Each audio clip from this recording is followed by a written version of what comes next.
infak, sedekah. Harus kita ubah nih satu kaidah kapitalis yang mengatakan menabung pangkal kaya. Maaf teman-teman yang suka nabung nih. Bukan saya larang nabung, bukan. Tapi dalam Islam bukan menabung pangkal kaya, tapi sedekah pangkal kaya. Nggak bisa ketemu antara nabung dengan sedekah, nggak bisa ketemu nih. Susah ketemunya. Karena sedekah disuruh keluarin, ini nabung disuruh simpan, gitu kan? Nggak bakal ketemu. Dalam Islam makin sering kita keluarkan di jalan Allah, makin terbuka tuh rezeki. Ya ini dalilnya banyak. Di antaranya hadis Bukhari, hadis Qudsi, di mana Allah Subhanahu wa taala berfirman, kata Nabi SAW, Allah berfirman, "Ya bna Adam, anfik alaih." Wahai anak Adam, berinfak dulu di jalanku, aku baru berinfak padamu. Sedekahin dulu, baru aku kasih kamu. Jadi ini kata kuncinya, makin sering keluarkan, maka makin bagus. Makin bagus yang kita kasih, ya, makin sempurna balasan dari Allah. Coba renungi perkataan Urwah bin Zubair rahimahullah, seorang ulama tabi'in yang masyhur. Urwah bin Zubair ini ayahnya namanya Zubair bin Awam. Salah satu sahabat dari 10 orang yang jamin masuk surga. Anaknya namanya Urwah, ulama besar, gitu kan, dari tabi'in. Urwah mengatakan, janganlah seseorang di antara kalian memberikan untuk Allah, keluarkan di jalan Allah sedekah, sesuatu yang dia malu kalau dia berikan kepada pemimpin satu kaum. Begini maksudnya. Saya ingin tanya teman-teman, coba renungin dan jujur jawabnya ya. Kalau seandainya Anda tiba-tiba diundang oleh, saya nggak tahu nih, di Bali ini apa? Wali kota ya? Diundang oleh wali kota. Baik, bapak ini atau ibu ini diundang ke wali kota, ditelepon khusus, datang ya ke kantor saya besok, dan tolong beliin saya buah. Pesan beli buah. Kira-kira teman-teman sekalian, pada saat wali kota pesan buah dari Anda ini, beli buahnya di mana? Di pasar kaki lima kan? Emperan jalan? Masuk supermarket. Cari buah yang biasa-biasa saja atau buah yang paling bagus? Kalau ada sedikit rusak, kulitnya tercoret, atau mungkin terkelupas, dimasukin nggak? Setelah kita beli buah-buah yang paling bagus, yang paling mahal, ditaruh di kresek atau cari alat yang taruh tempat yang lain. Cari keranjang, pakai plastik, pakai kartu nama, luar biasa. Kenapa? Karena wali kota yang pesan. Coba teman-teman sekalian, kalau ibu Anda yang pesan, bapak yang pesan, nah beliin ayam, beliin ibu jeruk ya, buah. Beli di mana kira-kira? Di kaki lima. Kemudian penjualnya bilang, ini ada rusak sedikit, nggak apa-apa, masukin aja. Pakai kresek tua ini bekas ikan, udah nggak apa-apa. Ini yang Urwah rahimahullah berkata, janganlah seseorang di antara kalian ya memberikan untuk Allah di jalan Allah. Orang tua kita tuh kalau bakti luar biasa pahalanya kan gitu. Yang kalian malu kalau kalian berikan kepada pemimpin satu kaum. Mestinya ibu ayah kita tuh dibuatin kayak tadi itu, malah lebih hebat daripada itu. Pilihin buah yang paling bagus, kemas yang paling bagus dan seterusnya. Mestinya begitu. Tapi seperti itulah manusia, karena tidak paham teman-teman sekarang. Sesuatu yang dikeluarkan di jalan Allah akan mendatangkan respon rezeki yang banyak. Ini satu hal yang harus digarisbawahi, dan akan saya bacakan banyak sekali dalil berhubungan dengan masalah itu, di mana Allah Subhanahu wa taala menyuruh kita keluarkan. Ingat, makin baik kita berikan, makin baik juga respon dari Allah Subhanahu wa taala. Coba teman-teman muhasabah nih. Kalau celengan masjid lagi lewat dan Anda punya 1000 baru 1000 tua, yang mana ditaruh? 1000 tua. Kenapa 1000 tua yang ditaruh? Karena belum tahu nih, kalau saya berikan di jalan Allah, ini akan datang responnya. 1000 baru yang kita beli air mineral di luar sana, ini pemahaman yang salah. Ini yang kita mau lurusin malam ini nih. Mestinya teman-teman sekalian cari uang yang baru dikasih di jalan Allah, yang tua dipakai belanja. Mestinya begitu. Karena makin baik kita berikan, maka makin baik responnya. Gitu kan? Makanya kata para ulama, siapa yang memberikan sesuatu yang baik pada Allah di jalan Allah, Allah akan balas dia dengan kebaikan. Saya akan angkat sebuah kisah teman-teman sekalian. Kisah seorang ulama tabi'in bernama Rabi' ibn Haytham rahimahullah. Rabi' ibn Haytham ini ulama yang sangat terkenal dengan kesolehannya, luar biasa kesolehannya orang ini. Jadi dia di akhir hidupnya, Rabi' ibn Haytham ini muridnya Abdullah bin Umar, muridnya Abu Musa al-Asy'ari, sahabat-sahabat yang mulia. Ini murid langsungnya, ulama tabi'in yang terkenal. Rabi ibn Haytham. Rabi ibn Haytham di akhir hidupnya sempat stroke setengah badan. Datanglah 2 orang muridnya bertamu ke rumahnya, dan ini termasuk adab yang baik. Kalau teman-teman mendapatkan seorang alim ulama dan memang dia bersedia bisa didatangin, kunjungin, minta nasihat, atau ketemu minta nasihat, atau ada di pengajiannya lah. Mereka datang mengatakan, begitu masuk, kebetulan stroke setengah badan, bagian kiri tubuhnya stroke ini. Ada 4 kejadian di rumahnya pada saat itu. Yang pertama, pada saat muridnya masuk, muridnya berkata, wahai imam, imam ini kiai, ustaz, wahai imam, apa rahasianya, kenapa anda ini bisa mengontrol lisan anda? Tidak seperti ulama-ulama yang lain. Masih kadang-kadang ngobrol-ngobrol kosong. Anda ini betul-betul, Rabi ibn Haytham terkenal kalau ngomong, nasihat, tanya kabar orang, gitu kan, Quran atau zikir, nggak ada yang lain. Ini itu saja 4 tuh dari lisannya. Nggak ada yang lain. Luar biasa. Kalau bukan nasihat orang, tanya kabarnya orang lain, gitu kan? Apa kebutuhan mereka? Kemudian berzikir atau baca Quran. Gitu. Ini masuk dalamnya zikir adalah doa. Maka dikatakan apa sih? Murid-muridnya bilang, apa rahasianya anda melakukan seperti ini? Dan ini saya sempat angkat di khutbah Jumat kita kemarin, potongan kisah ini. Maka Rabi ibn Haytham mengatakan, wahai murid-muridku, apakah kalian sampai sekarang masih ragu ada Tuhan namanya Allah? Dan kalian masih ragu di pundak kanan dan kiri kalian Allah telah letakkan malaikat yang akan mencatat amal baik dan amal buruk kalian. Dan pasti demi Allah akan dibacakan dan dihisapkan untuk kalian di sana, di akhirat nanti. Artinya, saya bisa mengontrol lisan saya karena saya tahu Tuhan saya selalu melihat. Dan ada malaikat yang mengawasi, tidak pernah tidur nih, 24 jam terus mengawasi. Baik dicatat, buruk dicatat. Lalu kemudian muridnya mengatakan, baiklah kalau gitu, dapat ilmu. Kejadian pada saat itu teman-teman sekalian yang lain adalah, yang kedua, baru mau ngobrol sama murid-muridnya, tiba-tiba anaknya Rabi bin Haytham keluar dari dapur. Masuk ke ruang tamu pamit, anak laki-lakinya lalu berkata, wahai ayahku, semoga Allah senantiasa menjaga anda. Ibu saya membuatkan untuk anda makanan namanya halwa pada zaman itu. Halwa ini Bapak Ibu sekalian makanan yang mahal. Bahannya susah, bahannya mahal, buatnya susah, lama diadon berjam-jam baru jadi. Dan ini dimakan oleh pejabat-pejabat gitu. Rabi bin Haytham rahimahullah ini punya ciri khas. Mereka tidak pernah rewel. Di rumahnya dihidangkan makan apa sama istri, dimakan sama dia. Baik sekali orangnya. Udahlah, dunia dilaluin sama dia begitu saja. Maka anaknya datang dan mengatakan, wahai ayahku, ibuku membuatkan untuk anda halwa. Makanan yang mahal bahannya dan juga susah buatnya. Tapi anaknya bilang, ibu saya buat halwa buat anda. Ibu saya berharap anda memakannya. Anda memakannya. Gitu. Lalu kata Rabi bin Haytham, baiklah. Keluarkan aja. Dikeluarkanlah makanan tersebut. Lalu halwa ini dipotong-potong.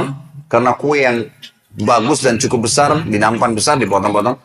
Baru saja Rabi bin Haytham mau memegang dengan tangan kanannya, karena sebelah kirinya sakit. Dia ambil sebelah kanan. Kemudian dia kasih isyarat murid-muridnya untuk ambil juga. Baru mereka mau pegang, tiba-tiba pintu rumahnya ada yang ketuk. Diketuk. Dia kasih isyarat anaknya, suruh buka pintu itu. Dibuka pintu itu. Anaknya pergi sana. Waktu dibuka teman-teman sekalian, ini ternyata yang ketuk pintu bukan orang biasa. Orang yang luar biasa. Orang gila. Gitu kan. Jadi bukan orang yang meminta-minta biasa, orang yang luar biasa, orang yang selalu anggap ini, udah deh, nggak usah dilayanin, nggak usah diajak ngomong, nggak usah diperhatikan, gitu kan. Orang gila ini ketuk pintu dengan pakaiannya yang lusuh, tidak pakai alas kaki, rambutnya berantakan, kasih isyarat minta makan. Rabi ibn Haytham rahimahullah tunjuk anaknya, suruh datang, angkat nih halwa, kasih orang gila itu. Halwa nih, makanan yang mewah, kasih orang gila itu. Dibawa sama anaknya. Anaknya ini, Rabi bin Haytham waktu bawa piring itu, niatnya ingin memberikan ke orang gila 1 potong, gitu kan. Begitu tiba depan pintu, orang gila lihat makanan enak, walaupun gila tahu juga nih makanan enak, gitu kan. Diambil sama dia piringnya. Diambil, dimakan semua. Dalam kisahnya dikatakan sampai air liurnya jatuh di situ. Dihabisin sama dia. Sudah habis teman-teman sekalian, apa yang terjadi? Orang gila nggak ngerti, dia nggak terima kasih, nggak apa, piringnya dilempar pergi. Anaknya Rabi ibn Haytham ini tahu nilainya makanan yang ibunya buat tadi. Diambil piring itu, ditutup pintunya, lalu dia kembali lagi. Kemudian dia bilang sama ayahnya, wahai ayahku, semoga Allah senantiasa menjaga anda. Sebelum saya lanjutkan kisah teman-teman sekalian, saya sarankan juga bahwa teman-teman di sini yang sudah punya anak, biasakan selalu menggunakan doa antara suami istri dengan anak, itu penting sekali. Karena kata Nabi SAW, jangan ucapkan kata-kata doa yang bisa berbau doa. Buruk buat kalian, diri kalian, keluarga kalian, dan harta kalian. Karena bisa saja malaikat lewat dan mengaminkannya. Ya. Kita harus selalu doa yang baik gitu kan. Jadi Rabi' bin Haitham membiasakan anaknya untuk dilatih berdoa yang baik. Jadi selalu kalau mau minta tolong, nah semoga Allah menjagamu, ambilkan ayah ini. Nah semoga begini, semoga Allah menjagamu, semoga Allah berikan kau rezeki, ambilkan ayah seperti ini. Jadi selalu diikuti dengan doa. Anaknya pun terbiasa mendoakan ayahnya. Dalam kondisi anaknya jengkel karena perilaku si orang gila tadi, dia kembali dan masih sempat mengatakan, ayah semoga Allah menjaga anda. Tadi itu ayah yang minta-minta orang gila. Dia tidak mengerti nilainya makanan yang kita kasih. Kalau tadi anda suruh saya ke dapur, ngambil apa saja, roti lah, apalah, dia makan juga. Kenapa harus halwa yang ibu saya setengah mati buat, biayanya mahal, buatnya lama, gitu kan? Jadi anaknya butuh jawaban nih. Perhatikan apa jawabannya orang beriman kepada Allah dan tahu benar kata kunci bertambahnya rezeki justru dengan sedekah itu. Kata dia apa? Ya waladi illam yadri fallahu yadri. Baru dia baca ayat lan tanalu birra hatta tunfiqu mimma tuhibbun. Wahai anakku, kalau orang gila itu tidak tahu nilainya makanan yang kita kasih, nggak penting buat saya. Karena Allah tahu nilainya. Bukan dianya, tapi Allah tahu nilainya. Dan ingatlah firman Allah, kalian tidak akan mendapatkan, gitu kan? Kalian tidak akan mendapatkan balasan sempurna daripada sedekah kalian sampai kalian menginfakkan apa yang paling kalian cintai. Saya suka halwa itu, tapi disuruh kasih. Teman-teman sekalian, pelajaran luar biasa dari kisah ini. Pernah nggak kita berpikir berikan makan orang gila? Kadang-kadang subhanallah kita lihat orang gila ambil di sampah, kita biarin, nggak mau dilihat. Kalau kita nggak kasih makanan, dia siapa yang akan kasih makan? Dan Allah tetap menilai kita dan sesuai dengan niatnya. Innamal a'malu binniyat. Termasuk saya pernah jelaskan ke jamaah saya di pengajian. Kalau ada orang datang ke masjid kita ini sekarang bawa proposal, teman-teman sekalian. Nih, proposal saya mau bangun masjid. Butuh bantuan 1 miliar. Kita nyumbang semua. Terkumpul 1 miliar. Sebulan kemudian kita tahu orang itu dusta. Rugi kah kita? Tidak rugi sama sekali. Kita akan dapatkan pahala bangun masjid walaupun masjidnya belum dibangun. Karena innamal a'malu binniyat, gitu kan? Allah akan kasih begitu. Siapa yang niat mengerjakan satu perbuatan, niat dalam hatinya, belum dikerjakan dapat 1 pahala, dikerjakan diberikan pahala 10 kali lipat sampai 700 kali lipat kata Nabi SAW. Jadi jelas sekali, gitu kan? Bagaimana Rabi' bin Haitham mengajarkan kepada kita bersedekah, teman-teman, sampai pada orang gila pun dikasih, karena Allah akan menilai kebaikan itu. Bagaimana bisa kita tidak lakukan? Maka selesai kisah yang kedua. Kisah yang ketiga adalah muridnya mengatakan, wahai imam, apa nasihat anda untuk kami dalam masalah ibadah? Tentu yang jadi saksi bahasan tadi orang gila dikasih makan itu ya. Maka dia mengatakan waktu ditanya oleh muridnya apa nasihat anda dalam ibadah kami apa nasihatnya, sholat, puasa, apa nasihat anda? Maka beliau mengatakan, alaikum bil asrar, rahasiakan amal soleh kalian, jangan ceritakan sama siapapun. Kerjakan tapi jangan ceritakan. Udah, Allah sudah utuskan ada malaikat yang catat semua kebaikan, tidak dibayar, tidak pernah tidur, lengkap semua data-datanya hari kiamat. Semua dicatat. Rahasiakan amal soleh kalian, jangan ceritakan sama siapapun, jangan buka sama siapapun. Baik. Lalu kejadian terakhir di rumahnya adalah teman-teman sekalian, waktu itu terdengar azan duhur, stroke setengah badan.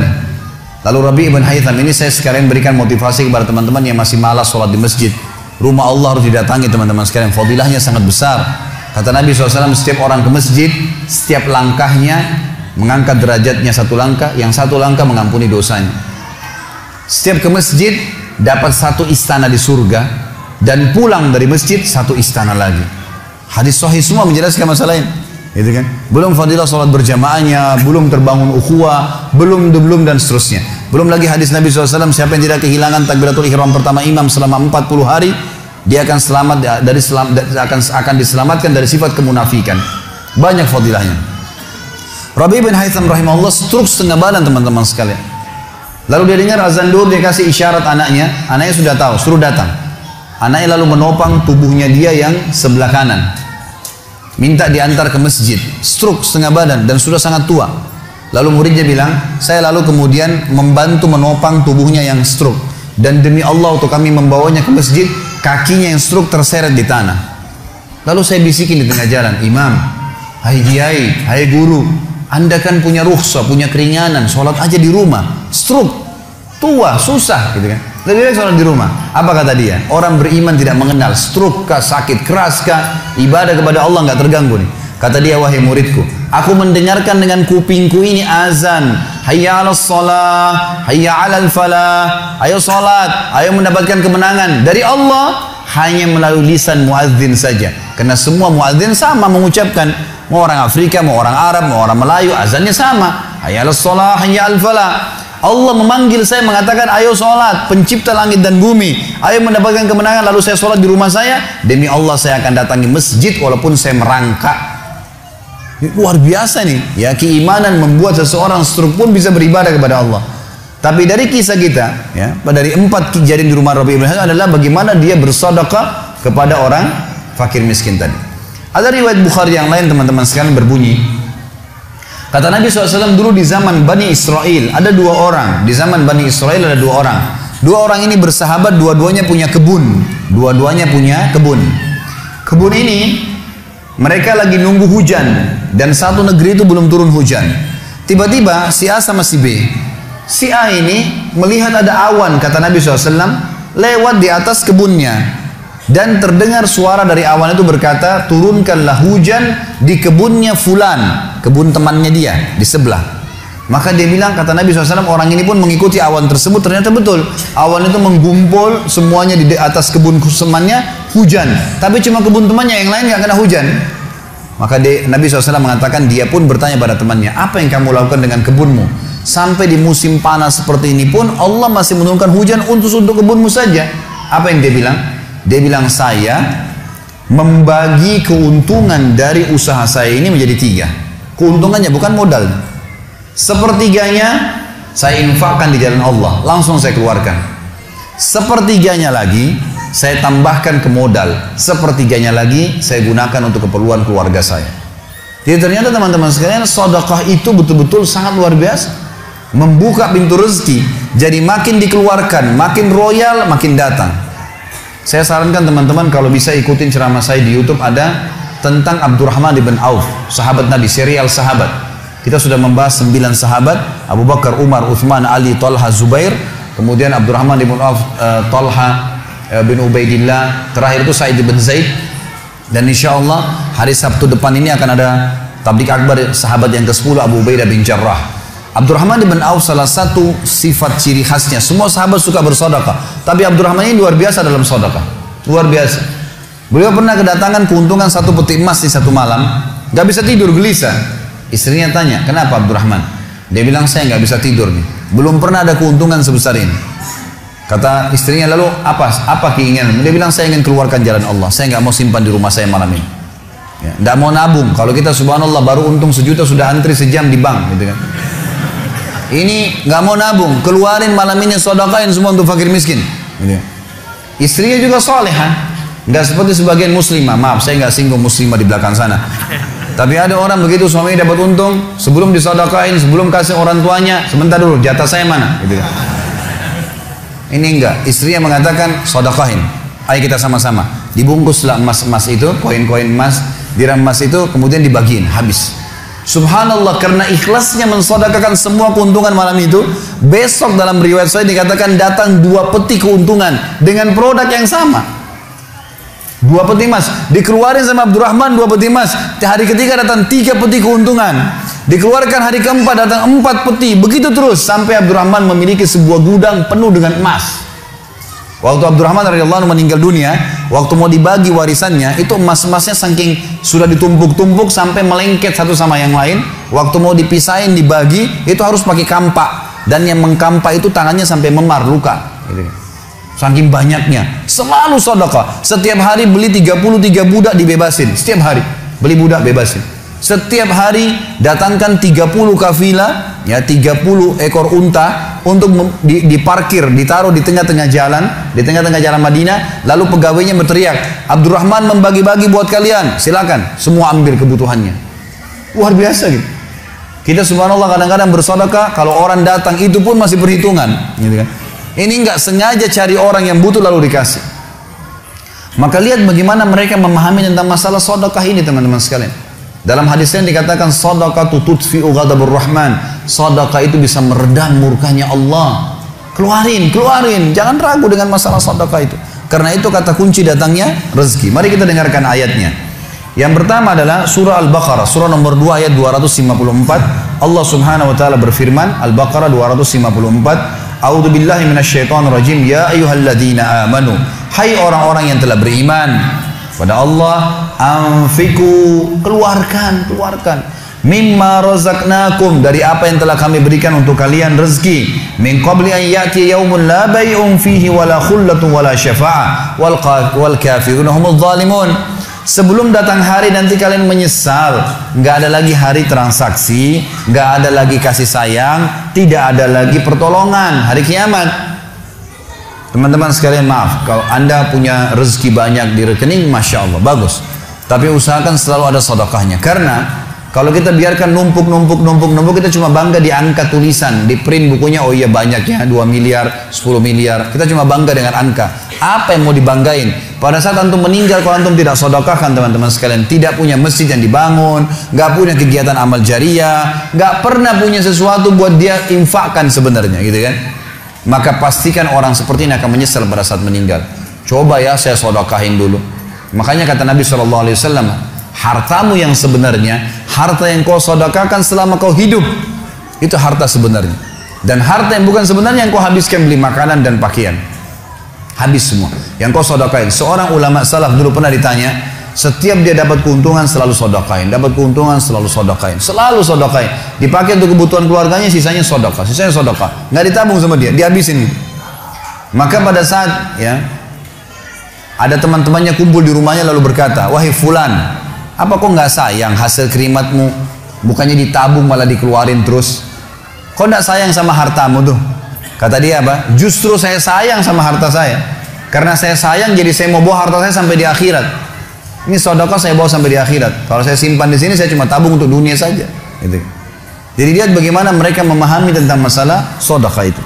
Kemudian dikatakan, dan orang-orang kafir, mereka lah orang-orang yang zalim. Mereka tidak mau sedekah, maka mereka zalim sebenarnya. Kemudian surah Ibrahim, surah nomor 14 ayat 31 sampai 34. Allah Subhanahu wa taala berfirman, A'udzubillahi minasyaitonirrajim, qul li'ibadiyalladzina amanu. Katakanlah hai Muhammad kepada hamba-hamba saya yang telah mengaku beriman, yuqimus shalah, mereka mendirikan sholat, jaga sholat 5 waktu mereka, sholat sunnah mereka, wa yunfiku, dan mereka bersedekah, menginfakkan, mimma razaqnahum, dari apa yang kami menjadikan sebagai rezeki buat mereka, sirran wa alaniyah, baik sembunyi-sembunyi ataupun terang-terangan. Karena kadang-kadang kalau ada orang minta di pinggir jalan, kita nggak mungkin sembunyikan, tinggal mengontrol supaya tidak riak saja. Min qabli an ya'tiya yaumun la bay'un fihi wala khilal, sebelum datang hari tidak ada lagi transaksi, nggak bisa lagi kita keluarkan uang kita. Di akhirat nggak laku lagi rupiah, nggak laku lagi dolar, nggak laku lagi pound sterling, nggak ada lagi semua itu. Yang laku adalah yang sudah disedekahkan selama di dunia. Sebelum datang hari yang tidak ada transaksi dan tidak ada lagi persahabatan. Allahul ladzi khalaqas samawati wal ard, yang menyuruh kalian sholat tadi dan menginfakkan apa yang kalian telah diberikan adalah Allah yang telah menciptakan seluruh langit dan bumi. Wa anzala minas sama'i ma'a, dan telah menurunkan dari langit air. Fa akhraja bihi minas samarati rizqan lakum, lalu dengan air hujan itu dia tumbuhkan buah-buahan sehingga kalian bisa menjadikannya sebagai rezeki kalian, menutupi kebutuhan kalian. Wa sakhkhara lakumul fulka litajriya fil bahri bi amri, yang menyuruh kalian sholat dan berinfak itu adalah Tuhan Allah yang telah menundukkan lautan sehingga bahtera-bahtera kalian bisa meraung di atasnya. Wa sakhkhara lakumul anhar, juga yang telah menundukkan sungai-sungai buat kalian, bisa dilewatin atasnya, bisa diambil ikan-ikan dan seterusnya yang ada di dalam lautan dan sungai itu. Wa sakhkhara lakumus syamsa wal qamara da'ibain, dan juga yang menyuruh kalian sholat dan menginfakkan harta kalian adalah yang telah membuat, yang menundukkan matahari dan bulan yang rutin terus menerus setiap pagi dan malam silih berganti untuk memenuhi kebutuhan kalian. Wa sakhkhara lakumul laila wan nahar, dan menundukkan juga buat kalian malam untuk istirahat dan siang untuk bekerja. Wa atakum min kulli ma sa'altumu, dan juga dia akan memberikan semua apa yang kalian minta kepadanya. Wa in ta'uddu ni'matallahi la tuhsuha, kalau kalian ingin menghitung-hitung nikmat Allah maka kalian tidak akan mampu. Innal insana la zalumun kafar, sesungguhnya manusia itu zalim, kafar, kufur, gitu kan. Dikatakan dalam sebuah hadis, kata Nabi SAW, manusia itu kufur. Kalau dia dikasih, ya, kalau Allah tahan rezekinya, maka dia terus menerus berdoa, terus menerus mengeluh, dan pada saat Allah kasih dia pelit untuk tidak keluarkan. Bagaimana bisa dia menganggap punya? Siapa di antara anda yang menganggap apa yang dia miliki sekarang punya dia? Mungkin kita semua mengatakan, oh ini rumah saya, ini mobil saya, ini punya saya, ini baju saya. Itu perkataan kita cuma simbolik di dunia. Buktinya pada saat kita meninggal, dibungkus dengan kain kafan. Semewah apapun mobil tidak bakal ikut ke liang lahat. Rumah tidak masuk liang lahat. Nggak ada ceritanya, kita masuk, semua jadi warisan tuh. Itu buktinya, lahir tanpa pakaian, masuk kuburan juga dengan satu lembar pakaian. Gitu. Berarti bukan milik kita. Maka kesempatan kita memperbanyak amal sedekah kita, sehingga memang mendapatkan pahala yang besar. Dan sekali lagi bahasan kita, sedekah mendatangkan rezeki yang banyak.